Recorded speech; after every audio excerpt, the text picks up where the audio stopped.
We are a week into what's been a pretty exciting season so far. Perk, what's your biggest takeaway been?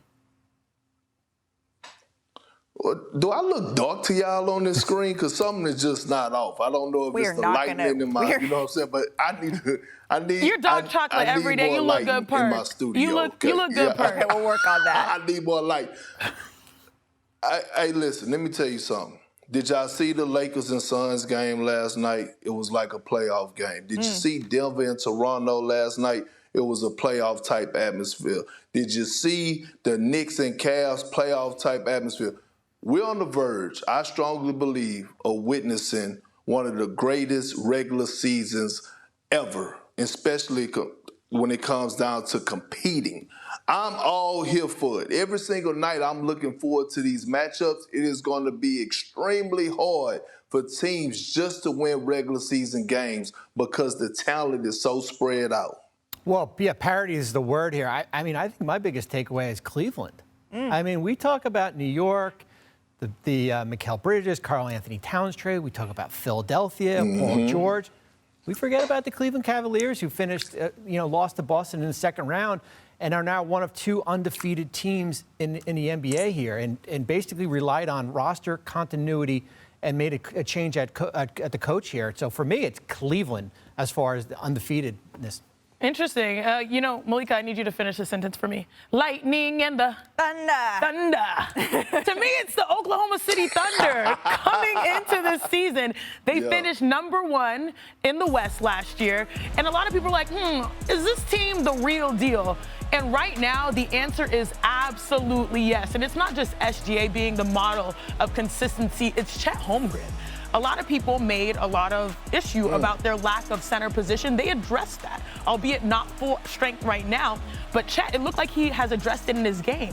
He's playing with force. He's playing with passion. He's one of those fun guys that are inside and out. Yeah. And so the improvement of Chet, SGA, Caruso can score 0 points, but also be plus 19. Like, this is a team that has arrived, and it seems like they're the real deal. They're not a fluke. This team has been here, and I'm excited to see what they do this year. You know, when you watch Oklahoma City, it's like a science experiment every night because you don't know what lineup you're going to get. I'm watching the other night. They've got Lou Dort playing center. They've got A.J. Mitchell on a two-way here. You've got all guards here, and they can do it with this group here. Is they can kind of mix and match as far as figure out what they want until Isaiah Hartenstein gets back from that injury. Yeah, and it feels like, the Boston Celtics have established themselves as having no championship hangover. I think if I said to you all, the Boston Celtics are going to be in the NBA title game in 2025, you're going to say, yeah, I would say that that's going to be the case. But the 16 to 18 other teams that they're going to see in either the conference finals or the NBA finals, it feels like all of that is up for grabs, and that's kind of what makes it so exciting because parity, it does seem to have taken over the league, right? There have been a lot of close games this year.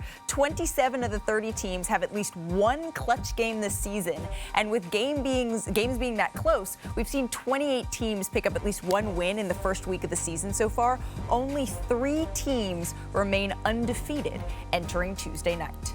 I know it's a very small sample size, but the Cleveland Cavaliers are top 4 in both offense and defense to start the season with a new coach on the sideline in Kenny Atkinson, a.k.a. vibes are right. But the biggest reason is the leadership of Donovan Mitchell, and he's bringing out the best of his teammates. So let's take it to the court. Thank you, Olivia, baby. He has them exactly where he wants them. Someone on his back, on his hip, Jarrett Allen with a great dive, spacing out the floor with Darius Garland. 3 people connected to him. He reaches, and then he teaches, knocks down the 3. And because Garland had made 5 or 6 threes, guess what happens? Another possession. Donovan Mitchell attracts almost the entire squad of the New York Knicks. Instead, because you're so worried about the 3-point shot, Josh Hart normally should be able to get back to his defender. Instead, that's an easy dunker spot layup. Now, the Cavaliers, and you saw that leadership right there, they were led by a stout defense last season, but they fell short in the playoffs. And their offense, though, has jumped up to be elite in the league, even with this small sample size. So I love the start of the Cleveland Cavaliers, Malika. Now, early into the season, Mavs, T-Wolves, who you got tonight? I got the Mavs. You know what Luka does in that, the Target Arena? You know how he gets busy. We saw what he did last year in the Western Conference Finals. Damn it, it's going to be a repeat. And you know how you feel about those fans in there. I got the Mavs tonight. So what are we gonna do? Put a meal at Fixins on this, Perk? Fixins across the street? I like that. Because I've got the T-Wolves. There's no way that you fall short against the Dallas Mavericks. They come into town and you lose that game. In my opinion, you have to put all you have into this one just to send a message. And I think if you're the Mavs, you're like, hey, it's early on. We proved that we beat y'all in the Western Conference Finals. We're all right. That's why I think Ant is gonna get up for this one. I think for me, Dallas. And Luka has not shot the ball great this year. And I think with the addition of Klay Thompson, that gives him a different dynamic as far as winning on the road. Give me Minnesota. I'm rolling with Chiney in this one. Julius Randle and Anthony Edwards, they figured it out. After that first game, Ant sort of said, you know what, don't worry about this, Julius. We're going to fit around you. Anytime you and I pick, it's always like, uh-oh, we did the Clippers 2 years ago. I know, it's like, but it's okay. I feel good this about is a new year. I do as well. I feel good about this one tonight, Perk. I mean, look, y'all two could go y'all way, me and Bobby going our way, but again, Sinead, you talk about putting some fixes on it. Damn it, give me those oxtails. I'll take some oxtails with some greens and some mac and cheese. I thought you were a gumbo man. He's a gumbo guy. I thought you were a gumbo guy. He's gumbo with the chicken and the shrimp. He's likes both both. All right, that's who we got. Who are you picking? Download the ESPN Bet app to get started. New customers receive $100 in bonus bets once they've placed their first sportsbook bet with ESPN Bet. Friends, this just in from our reporter covering the 76ers, Tim Bontemps. He says the Sixers say Joel Embiid, Paul George, they're both out tomorrow at home against Detroit and will be reevaluated later this week. The Sixers next play at Memphis and then home on Saturday. Perk, what's your reaction to this? Look, they can continue to play with fire. Sooner or later, they're going to get burnt. The league is too dangerous, even when you're playing against a team like the Detroit Pistons, because they're searching for their first win, and they're going to compete at the highest level. Y'all know how I feel about Joel Embiid not being available right now. I don't even want to go back into last season when I was on the island by myself, telling them that they needed a plan. He didn't need to come back. He needed to rest to be prepared for the start of the season. But here we are. So Bobby and I were listening to Nick Nurse and what he had to say to reporters a little bit earlier today, and a lot of what he was saying, it was just a little bit strange. Reporters were asking whether or not Paul George and Joel were able to participate in any parts of practice, and there was sort of this deferential, we don't know, what's out there is out there, you guys can stop asking me about it, but this is the two cornerstones of their franchise. It feels like he was trying to walk the company line as far as what he was talking to the media. And the big question for me is, what are we reevaluating with Joel Embiid? What's the injury? Right. Paul George was injured, certainly in the preseason. What's the injury? And I know knee rehab or maintenance with Joel Embiid, but where's the injury right now? Go ahead, Perk.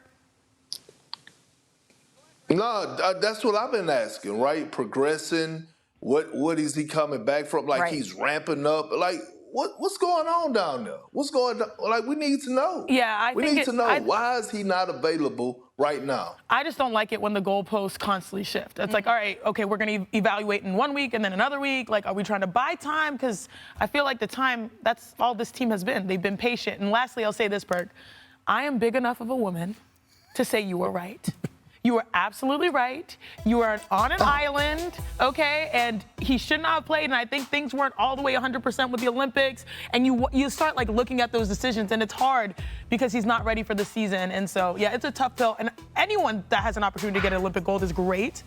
But you look at all these things, and something just doesn't seem okay. So you were right, Perk. I give it to you, man. What the Eastern Conference will tell you this year is you can't play around with your food. That's what it will tell you here, because 1 minute you'll be, a top 3 team, we all think, and another minute you're going to be fighting for the play-in come March and April. You know that, right, Perk, right? Don't play with your food. We're only 4 games in. We're only 4 games in, but when we're talking about this, that's exactly right. That's why the league, the question of what they're investigating in their availability, right? Are they investigating him sitting out because he needs to be injured in order to even be considered for whether or not he should be able to play in back-to-backs or be excused from that sort of thing on nationally televised games? There's a strange situation happening in Philly right now. We'll Try to boast at what I look like. Keep them going, try to wear, I pull up long range. Jimmy with the heat, I'm on fire. It's 88 on the ESPN.